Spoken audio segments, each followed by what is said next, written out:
Recording by Tasha Lynn, tashawrites.wordpress.com. Good Cheer Stories Every Child Should Know by Asa Dawn Dickinson. Thankful by Mary E. Wilkins Freeman. This tale is evidence that Mrs. Freeman understands the children of New England as well as she knows their parents. There is a doll in the story, but boys will not mind this, as there are also 2 turkey gobblers and a pewter dish full of Revolutionary bullets. Submit Thompson sat on the stone wall. Sara Adams, an erect, prim little figure, ankle-deep in dry grass, stood beside it, holding Thankful. Thankful was about 10 inches long, made of the finest linen, with little rosy cheeks and a fine little wig of flax. She wore a blue wool frock and a red cloak. Sara held her close. She even drew a fold of her own blue homespun blanket around her to shield her from the November wind. The sky was low and gray. The wind blew from the northeast and had the breath of snow in it. Submit on the wall drew her quilted petticoats close down over her feet and huddled herself into a small place. But her face gleamed keen and resolute out of the depths of a great red hood that belonged to her mother. Her eyes were fixed upon a turkey gobbler, ruffling and bobbing around the back door of the Adams house.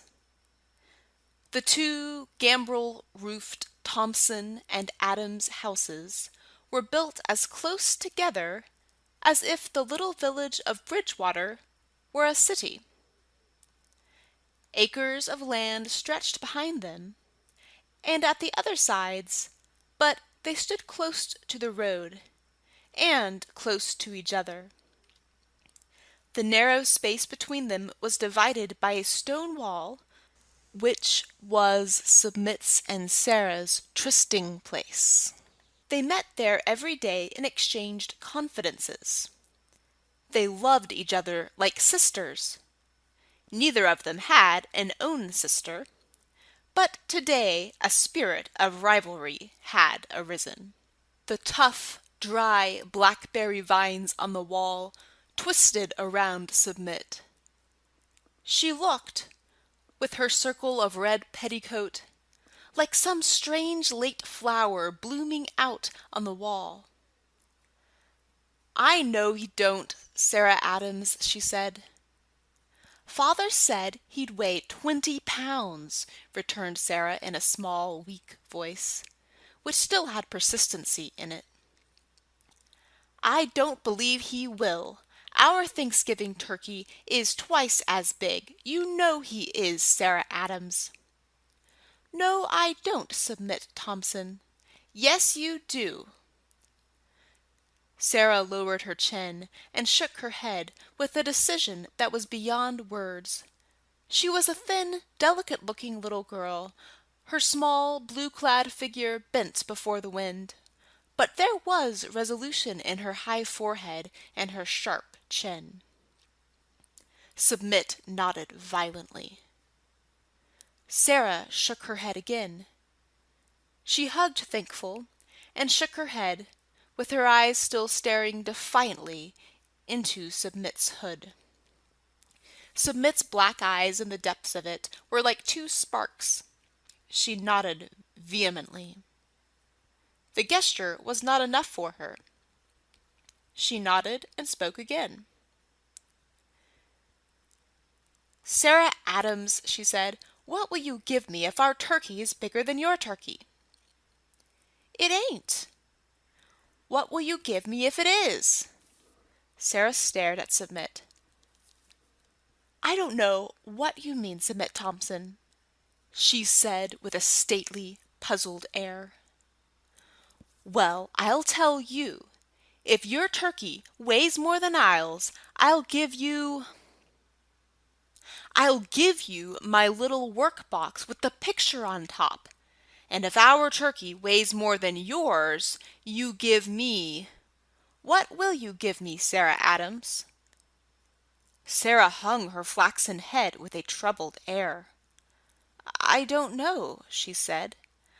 "I don't believe I've got anything Mother would be willing to have me give away." "There's Thankful. Your mother wouldn't care if you gave her away." Sara started and hugged Thankful closer. "Yes, my mother would care too," she said. "Don't you know my Aunt Rose from Boston made her and gave her to me?"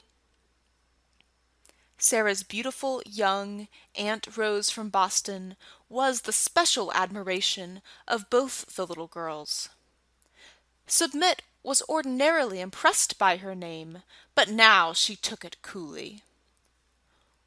"What if she did?" she returned. "She can make another. It's just made out of a piece of old linen anyhow.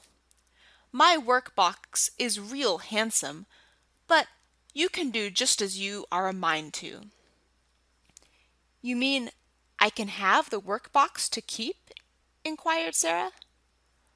"Course I do, if your turkey's bigger." Sara hesitated. "Our turkey is bigger anyhow," she murmured. "Don't you think I ought to ask Mother, Submit?" she inquired suddenly. "No, what for? I don't see anything to ask your mother for. She won't care anything about that rag doll." "Ain't you going to ask your mother about the work box?" "No," replied Submit stoutly.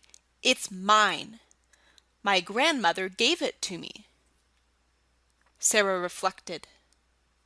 "I know our turkey is the biggest," she said, looking lovingly at Thankful, as if to justify herself to her. "Well, I don't care," she added finally. "Will you?" "Yes." "When's yours going to be killed?" "This afternoon." "So's ours. Then we'll find out." Sara tucked Thankful closer under her shawl. "I know our turkey is biggest," she said. She looked very sober, although her voice was defiant. Just then the great turkey came swinging through the yard. He held up his head proudly and gobbled. His every feather stood out in the wind. He seemed enormous, a perfect giant among turkeys. "Look at him," said Sara, edging a little closer to the wall. She was rather afraid of him. "He ain't half so big as ours," returned Submit stoutly, but her heart sank. The Thompson turkey did look very large. "Submit! Submit!" called a voice from the Thompson house. Submit slowly got down from the wall. "His feathers are a good deal thicker than ours," she said defiantly to Sara. "Submit!" called the voice. "Come right home. I want you to pare apples for the pies. Be quick." "Yes, marm," Submit answered back in a shrill voice. "I'm coming." Then she went across the yard and into the kitchen door of the Thompson house, like a red robin into a nest. Submit had been taught to obey her mother promptly. Mrs. Thompson was a decided woman. Sara looked after Submit. Then she gathered Thankful closer, and also went into the house. Her mother, as well as Mrs. Thompson, was preparing for Thanksgiving. The great kitchen was all of a pleasant litter, with pie plates and cake pans and mixing bowls, and full of warm, spicy odors. The oven in the chimney was all heated and ready for a batch of apple and pumpkin pies. Mrs. Adams was busy sliding them in, but she stopped to look at Sara and Thankful. Sara was her only child. "Why, what makes you look so sober?" she said. "Nothing," replied Sara. She had taken off her blanket and sat in one of the straight-backed kitchen chairs, holding Thankful. "You look dreadful sober," said her mother. "Are you tired?" "No, marm." "I'm afraid you've got cold standing out there in the wind. Do you feel chilly?" "No, marm." "Mother, how much do you suppose our turkey weighs?" "I believe father said he'd weigh about 20 pounds. Are you sure you don't feel chilly?" "No, marm." "Mother, do you suppose our turkey weighs more than Submit's?" "How do you suppose I can tell? I ain't set eyes on their turkey lately. If you feel well, you'd better sit up to the table and stone that bowl of raisins. Put your doll away and get your apron." But Sara stoned raisins with Thankful in her lap, hidden under her apron. She was so full of anxiety that she could not bear to put her away. Suppose the Thompson turkey should be larger, and she should lose Thankful. Thankful that her beautiful Aunt Rose had made for her. Submit, over in the Thompson house, had sat down at once to her apple paring. She had not gone into the best room to look at the work-box, whose possession she had hazarded. It stood in there on the table, made of yellow satiny wood, with a sliding lid ornamented with a beautiful little picture. Submit had a certain pride in it, but her fear of losing it was not equal to her hope of possessing Thankful. Submit had never had a doll, except for a few plebeian ones, manufactured secretly out of corn cobs, whom it took more imagination than she possessed to admire. Gradually, all emulation over the turkeys was lost in the naughty covetousness of her little friend and neighbor's doll. Submit felt shocked and guilty, but she sat there paring the Baldwin apples and thinking to herself, "If our turkey is only bigger, if it only is, then I shall have Thankful." Her mouth was pursed up, and her eyes snapped. She did not talk at all, but pared very fast. Her mother looked at her. "If you don't take care, you'll cut your fingers," she said. "You are in too much of a hurry. I suppose you want to get out and gossip with Sara again at the wall, but I can't let you waste any more time today. There, I told you you would." Submit had cut her thumb quite severely. She choked a little when her mother tied it up and put on some balm of Gilead which made it smart worse. "Don't cry," said her mother. "You have to bear more than a cut thumb if you live." And Submit did not let the tears fall. She came from a brave race. Her great-grandfather had fought in the Revolution. His sword and regimentals were packed in the fine carved chest in the best room. Over the kitchen shelf hung an old musket with which her grandmother, guarding her home and children, had shot an Indian. In a little closet beside the chimney was an old pewter dish full of homemade Revolutionary bullets, which Submit and her brothers had for playthings. A little girl who played with Revolutionary bullets ought not to cry over a cut thumb. Submit finished the paring after her thumb was tied up, although she was rather awkward about it. Then she pounded spices in the mortar and picked over cranberries. Her mother kept her busy every minute until dinner time. When Submit's father and her two brothers, Thomas and Jonas, had come in, she began on the subject nearest her heart. "Father," she said, "how much do you think our Thanksgiving turkey will weigh?" Mr. Thompson was a deliberate man. He looked at her a minute before replying. 17 or 18 pounds, he replied. "Oh, father, don't you think he will weigh 20? Mr. Thompson shook his head. "He don't begin to weigh so much as the Adams turkey," said Jonas. "Their turkey weighs 20 pounds. "Oh, Thomas, do you think their turkey weighs more than ours?" cried Submit. Thomas was her elder brother. He had a sober, judicial air like his father. "Their turkey weighs considerable more than ours," said he.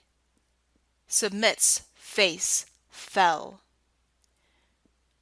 "You are not showing a right spirit," said her mother severely.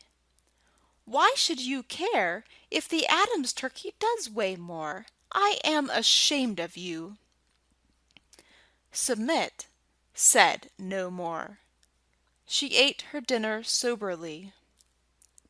Afterward, she wiped dishes while her mother washed. All the time she was listening. Her father and brothers had gone out. Presently she started.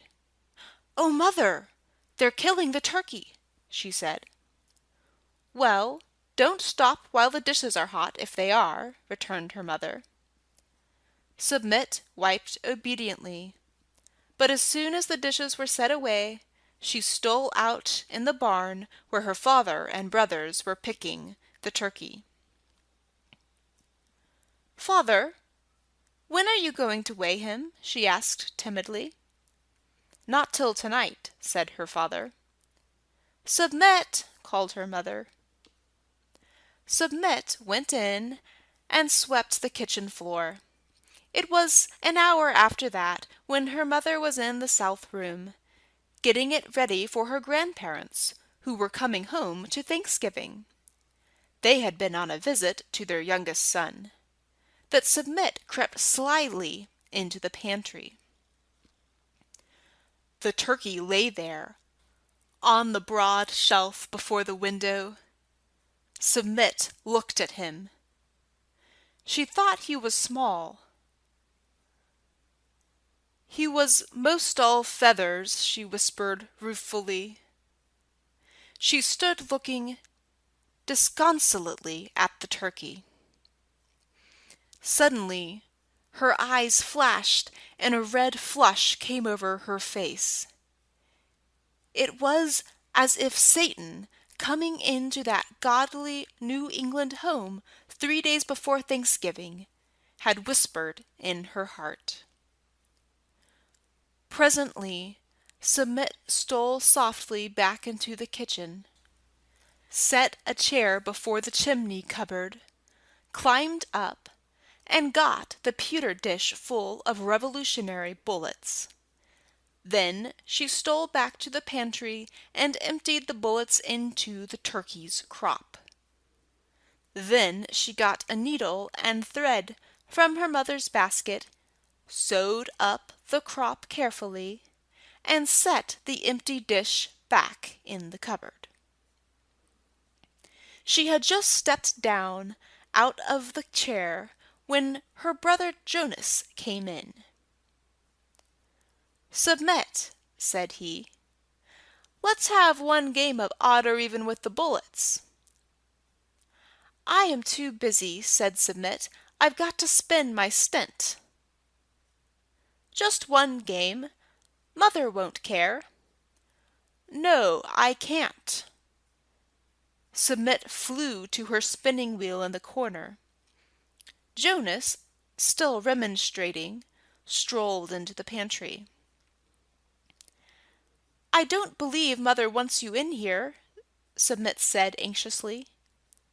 "See here, Submit," Jonas called out in an eager voice. "I'll get the steelyards and we'll weigh the turkey. We can do it as well as anybody." Submit left her spinning wheel. She was quite pale with trepidation when Jonas and she adjusted the turkey in the steelyards. What if those bullets should rattle out? But they did not. "He weighs 20 pounds and a quarter," announced Jonas with a gasp, after peering anxiously at the figures. "He's the biggest turkey that was ever raised in these parts." Jonas exulted a great deal, but Submit did not say much. As soon as Jonas had laid the turkey back on the shelf and gone out, she watched her chance and removed the bullets, replacing them in the pewter dish. When Mr. Thompson and Thomas came home at twilight, there was a deal of talk over the turkey. "The Adams turkey doesn't weigh but 19 pounds, Jonas announced. "Sara was out there when they weighed him, and she most cried." "I think Sara and Submit and all of you are very foolish about it," said Mrs. Thompson severely. "What difference does it make if one weighs a pound or two more than the other, if there is enough to go around?" "Submit looks as if she was sorry ours weighed the most now," said Jonas. "My thumb aches," said Submit. "Go and get the balm of Gilead bottle and put some more on," ordered her mother. That night, when she went to bed, she could not say her prayers. When she woke in the morning, it was with a strange, terrified feeling, as if she had climbed a wall into some unknown, dreadful land. She wondered if Sara would bring Thankful over. She dreaded to see her coming. But she did not come. Submit herself did not stir out of the house all that day or the next, and Sara did not bring Thankful until next morning. They were all out in the kitchen about an hour before dinner. Grandfather Thompson sat in his old armchair at one end of the fireplace. Grandmother Thompson was knitting, and Jonas and Submit were cracking butternuts. Submit was a little happier this morning.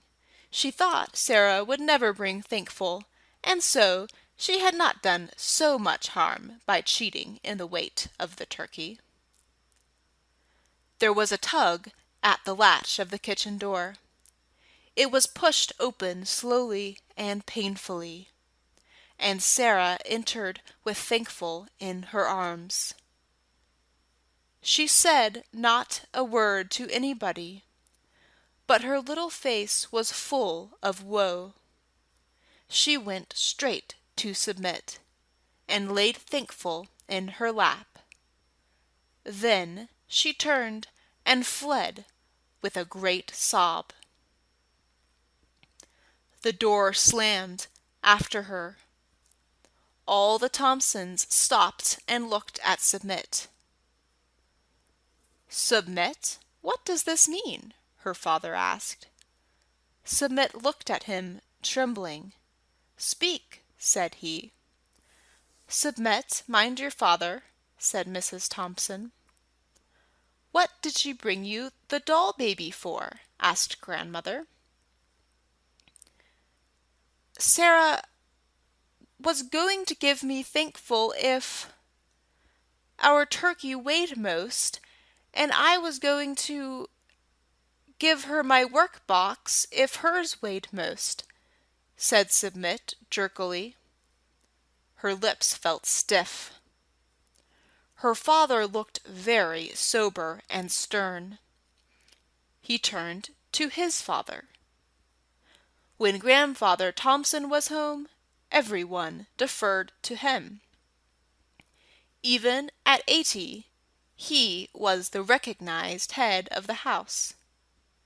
He was a wonderful old man, tall and soldierly, and full of a grave dignity. He looked at Submit, and she shrank. "Do you know," said he, "that you have been conducting yourself like unto the brawlers in the taverns and alehouses?" "Yes, sir," murmured Submit, although she did not know what he meant. "No godly maid who heeds her elders will take part in any such foolish and sinful wager," her grandfather continued. Submit arose, hugging Thankful convulsively.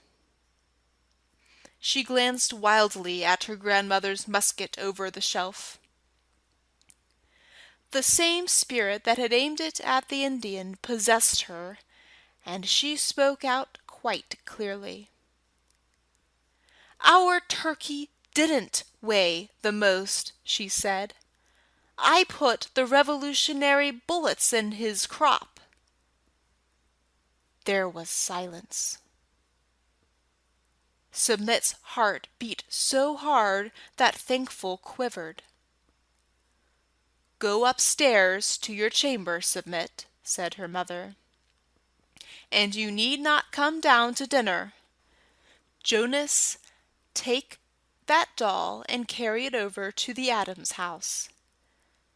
Submit crept miserably out of the room, and Jonas carried Thankful across the yard to Sara. Submit crouched beside her little square window set with tiny panes of glass and watched him. She did not cry. She was very miserable, but confession had awakened a salutary smart in her soul, like the balm of Gilead on her cut thumb. She was not so unhappy as she had been. She wondered if her father would whip her, and she made up her mind not to cry if he did. After Jonas came back, she still crouched at the window. Exactly opposite, in the Adams house, was another little square window, and that lighted by Sara's chamber.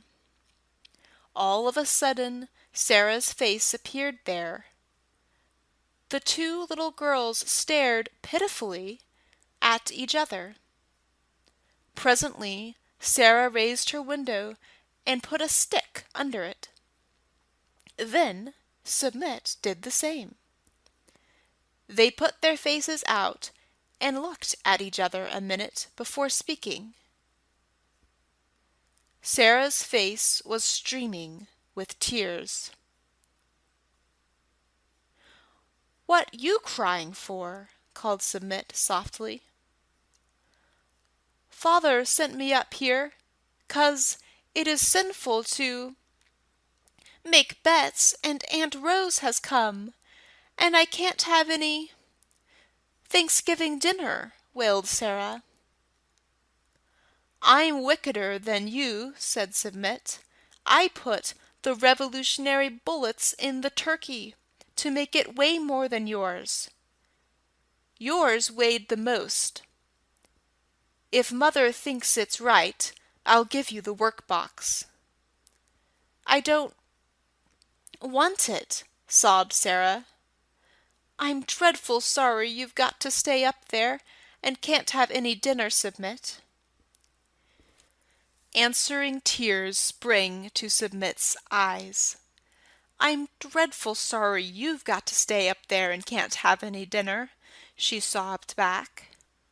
There was a touch on her shoulder. She looked around, and there stood the grandmother. She was trying to look severe, but she was beaming kindly on her. Her fat, fair old face was as gentle as the mercy that tempers justice. Her horn spectacles and her knitting needles and the gold beads on her neck all shone in the sunlight. "You had better come downstairs, child," she said. "Dinner's most ready, and maybe you can help your mother. Your father isn't going to whip you this time, because you told the truth about it. But you mustn't ever do such a dreadful, wicked thing again." "No, I won't," sobbed Submit. She looked across, and there beside Sarah's face in the window was another beautiful smiling one. It had pink cheeks and sweet black eyes and black curls among which stood a high tortoise-shell comb. "Oh, Submit," Sarah called out joyfully. "Aunt Rose says I can go down to dinner." "Grandmother says I can," called Submit. The beautiful smiling face opposite leaned close to Sarah's for a moment. "Oh, Submit," cried Sarah. "Aunt Rose says she will make you a doll baby like Thankful, if your mother's willing." "I guess she'll be willing, if she's a good girl," called Grandmother Thompson. Submit looked across a second in speechless radiance. Then the faces vanished from the two little windows, and Submit and Sarah went down to their Thanksgiving dinners. End of Thankful. Recording by Tasha Lynn. TashaWrites.wordpress.com